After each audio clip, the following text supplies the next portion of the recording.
Welcome to Fire Your Hiring Habits with John Mitchell. This is the place where we dive into the world of talent acquisition, explore the challenges of today's workplace, and discover what it takes to build a thriving and successful organization. Welcome back to my conversation with Zeynep Ton. Zeynep is a professor at the MIT Sloan School of Management, and we've been talking about her new book, The Case for Good Jobs. Now, Zeynep, you laid out the good job strategy in your first book nearly 10 years ago. And I know what the electronics industry would say about this, but I'm curious from your perspective. What's the biggest challenge that companies face when they're trying to implement this strategy? In part one, you mentioned how Sam's Club pulled it off, but what's the hardest step? Yeah, and I'm going to assume that they have already bought into the strategy. They already believe in it. They want to do this. So what would be the hardest in terms of implementation? And I would say when it comes to implementation, the biggest challenge is bringing various corporate functions together and creating urgency and alignment to prioritize this change. Okay, so getting people to work together and be aligned in prioritizing these kinds of change, because change is difficult in any system, and so I understand that. I can imagine Change if is people difficult in any system, and in this particular one, John. Let's go back to Sam's Club. For them to be able to raise pay, reduce turnover, merchandising has to be involved, right? Merchandising, marketing, sales, they are functions that are involved in this change. If they're not involved, or they created stable schedules, for that their logistics was involved because delivery schedules had to change to be able to provide stable schedules for employees. So if those upstream functions are not part of the change, then this doesn't work. Yeah, and as you were talking about the cross training pillar, I could totally imagine that, because if you want to have an employee that is more valuable to the organization, they need the training, but they also need to understand what are the features of this product that I'm trying to talk about, or how can I help simplify the process, even if I'm not, quote, a salesperson, if you will.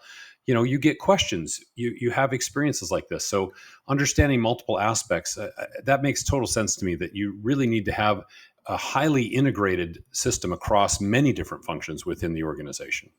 Mm-hmm. So are companies measuring the success of implementing good job strategy in terms of turnover, profitability, inventory turns? What are the typical metrics that, if I were to say, hey, I've been implementing the good job strategy for the last 3 years, what metrics would I typically be looking at to say, oh yes, that this is working for me? Yeah, all of those are important. One of the things that we share with companies, and those that implement the good job strategy implement it for oftentimes this reason, is customer-centered metrics. Because when I look at the companies that were able to prioritize this journey, they could prioritize it because they found their status quo to be unacceptable competitively, or for some companies also ethically. But competitively, they realize they're losing their customers. They're not creating the service that they want. So perhaps one of the most important metrics is their customer satisfaction, customer loyalty, customer service, things that are related to their customers. And then the second part is, of course, employee turnover, and they also look at pay. Are we able to provide a living wage for employees so that they can focus on the job and be able to do a good job? And then the third set of metrics are around execution and productivity. Yeah, taking away the worries of employees is, I think, so critical to having happy and productive, team members with you. Because one of the things that we've done is we've tried to optimize insurance benefits so that they just don't have to think about it. It's not something like, oh my gosh. So if you can remove those challenges, through salary or other benefits, I think that is critical. Let me shift the conversation just slightly here. How do you think the pandemic has affected offering good jobs? Did the Great Resignation or the fact that more people were interested in working from home change anything?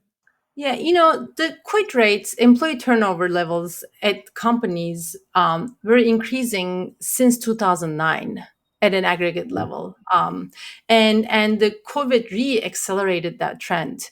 For so many people, they looked at their work and they said, is this really all I get. Um, and in the frontline work in particular, you know, first we saw how important these workers are, right? Essential workers, those working Yep. in retail stores, in fulfillment centers, or in healthcare.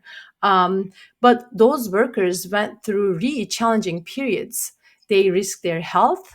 They were not greeted by amazing customers who oftentimes, were not happy when they said you have to put your mask on, and then they weren't happy when they didn't say when you have to put your mask on. So these people were, working so hard and in very difficult conditions, and they're really tired, John. And when I look at them, they're tired, they're fed up. And one of the things that hasn't changed all that much, unfortunately, is, a huge reason why they were quitting before, and a huge reason why they're still quitting is, as you said, pay. um, and pay has two components. It has wages, the hourly wages, and the number of hours, the consistency and adequacy of those hours, and we can get to that if that's of interest. But the dominant paradigm in the business world for probably 40 years has been that, people are just like any other input to production. Pay market wages or pay as little as possible. Hmm. And during the last 40 years, pay has been, real wages have been flat for workers.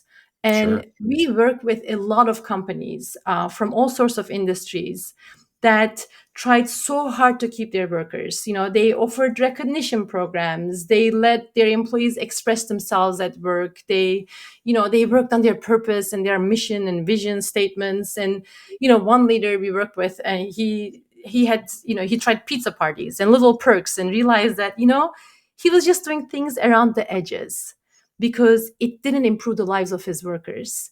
And what we see is that when employees are balancing multiple jobs, they're getting very little sleep. They're stressing about how they're going to pay for their rent. Everything else is just a band-aid on a wound. The hard truth is that I think these things are talked about a lot more because they're much easier to change, and they're less expensive, and they're also less talked about because those of us who make more than enough pay often don't understand how much pay matters for workers who don't make enough. But pay is a huge component, and it doesn't just drive turnover. It also affects people's ability to do a good job and have mental and physical health. So how do you resolve that with? It sounds like what you're saying is pay is should be priority one to make sure that individuals. Yet, as we've I've done various studies and looked at other studies where they talk about what do employees want out of the workplace. Mhm. Is it just a matter of the level of the employee that's responding to the survey? Because pay is always in the list, but it's rarely number one. And sometimes it's as far down as number six. On the what do I look for out of work? Is that just Yeah. because they have their basic needs taken care of, or is it just a different level of job that we're talking about? How do I resolve that? Yeah, let's divide the world into two parts. In one part, it's people like you and I, and we make much higher than a living wage in our area, and we're Hmm. okay taking care of our families. So that's one part.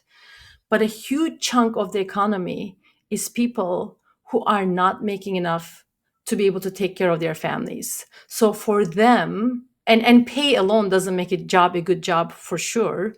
Um, but when you don't have enough pay, nothing else works. Yeah. One So for executive the best said, job in the world, you're not likely to stay if it doesn't pay enough to provide you a way to live. exactly, exactly. I mean, low pay, there are so many studies now that show low pay is associated with heart problems, with obesity. It's associated with suicide. It lowers your cognitive functioning. Like it's equivalent of 13 points of IQ loss. And there are several studies that show that low pay is associated with more mistakes, low And productivity. So when people are not paid enough, not only are they constantly thinking about money, right? Do I pay rent or do I do this? yep. But they also can't do a good job. They have more attendance problems. And of course, then they don't move up. It's like the Yeah. opposite of the American dream. And for someone to give their all or more to a company where they're working, they need to not have these distractions. I mean, I just last night I was out to dinner, and the server was helping me. She was wonderful, and I was like, "Wow, she's super cheerful." And she goes, "Oh well, I just treat it like I do my first grade kids that I teach." I'm like, "What do you mean first grade kids that you teach?" She's a teacher, and she's working as a waitress at night because teaching does not pay enough for her to do that job. It's one on, I mean, think about this. Teachers educate our children. They're the biggest investments that we can make. And I think pay was number one or number two issue for teachers for their quit rates. And and I see, I work with companies all around the world, and different countries also manage it in different ways. I mean, there are countries that actually pay their teachers as much as professionals because they recognize the value that they bring to their students. So it can be done. It's just a matter of prioritizing. It can be done. It is a matter of prioritizing, and it doesn't have to come at the expense of higher prices or lower performance for companies. Look at Sam's Club. They reduced their prices during this transformation that I mentioned you. They Mhm. raised pay significantly, and they're making just as much. Actually, they're making a lot more money than they did before. So it doesn't have to hurt anyone, and it is doable, it's possible, it's very much worth the effort, but it requires courage, conviction, and just a ton of a ton of like will to do this. So many of the companies that I work with are small businesses. How do you respond to any critical views of the good job strategy that might say it's not feasible for all companies, especially small businesses? Is there a small business version of this that works? Absolutely. One of the examples I have in my book is Moe's Original Barbecue. It's the owner of two stores of this chain.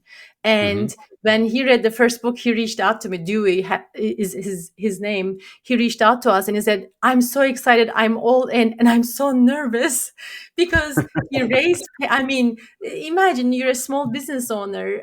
He had maybe 30, 40 employees. He said, I raised pay already and I'm going to make the other changes, and this was 2021 and it was in the middle of the pandemic, Oh, wow. and I have a book party coming up and Dewey is going to be one of the people joining the party because he said, wow, I can take time off now. Turnover is lower and our sales are increasing. So absolutely small businesses can do this. So if I'm a leader in a company, what role do I need to play in creating a workplace culture that supports good jobs so that this becomes a not just another program that the higher ups have decided to thrust upon us? Yes, and I will say, oftentimes with so many companies, when they want to create a better culture or when they want to increase employee engagement, one of the places that they start with is training frontline managers, right? And in the book, I say that's not the first place to start, because first I will say, the unit managers, frontline managers, may be the most important people in frontline businesses, right? In a hotel, it's going to be the hotel manager. Senior living is going to be the executive directors. Every company we work with, units with more tenured managers have better performance. You can look at performance from a customer satisfaction, loyalty point of view. You can look at performance from turnover, from productivity. And what we also see is that frontline manager turnover and employee turnover go hand in hand. And what we see is that companies that operate with high turnover can't consistently retain or develop strong managers. Because in that system, when you have high turnover, when you have attendance problems, when you have customer service problems, equipment problems, and when you have understaffing all the time, store managers are burnt out. I mean, we work with organizations, John, where some of the managers asked to be demoted because they had anxiety. They couldn't take it Yeah. anymore. And they leave. And of course, when they leave, your pipeline is weak because you haven't invested in people. So one of the things that we say is, of course, store managers or hotel managers or fulfillment center managers or restaurant managers, they have a huge role to play in creating a culture, in developing people, in improving performance. But first, fix your system so that you can create the conditions for developing and keeping great managers. And one of the best ways to fix your system is first to, subtract all that unnecessary work, simplify as much as possible early on, and to invest in frontline employees as much as possible so you can reduce turnover, so you can get out of the vicious cycle that you're operating in, so that managers have time to do what they're supposed to do. Excellent. Very exciting. So hopefully our audience has gotten a little bit of a sense of what the good job strategy is, and we've generated, if not excitement, at least some interest. To close out our time here, Zeynep, share with me what are the next steps that someone should take. They've listened to us talk about this. Hopefully they're hearing some of the very positivenesses that can come out both for employees as well as for the business in terms of bottom line and employee satisfaction and reducing turnover. So if I had never heard of good job strategy before and they've just finished listening, they're finishing this right now, what are the next steps they should take to learn more or to get some tools to help them implement the changes? Yeah, you can certainly read the book, or you can go to goodjobsinstitute.org and you can visit our website. This is a nonprofit that I founded in more than 6 years ago. And at goodjobsinstitute.org, we have tools, like we have a tool for conducting pay analysis. We have lots of resources, and we offer a bunch of workshops for companies. And we work with, a tiny restaurant chain to, the world, to the largest companies, yes, to Fortune 10 companies. So reach out to us and let us know how we can be helpful to you. The world needs this, businesses need this, and it is so meaningful for leaders who can make this change. Very good. Zeynep, thank you very much for your time with me today. I hope the audience enjoyed it as thoroughly as I have, and looking forward to everyone having a better good job strategy as they go forward so they can, become part of, as your subtitle says, the smartest companies. Thank you so much. And that wraps up this episode of Fire Your Hiring Habits. If you've enjoyed the show, please take a moment to subscribe and receive notifications for new episodes. Also, if you could spare a minute, I would greatly appreciate it if you could leave a review to help others like yourself discover the show. Thank you, and I'll see you next time. This has been Fire Your Hiring Habits.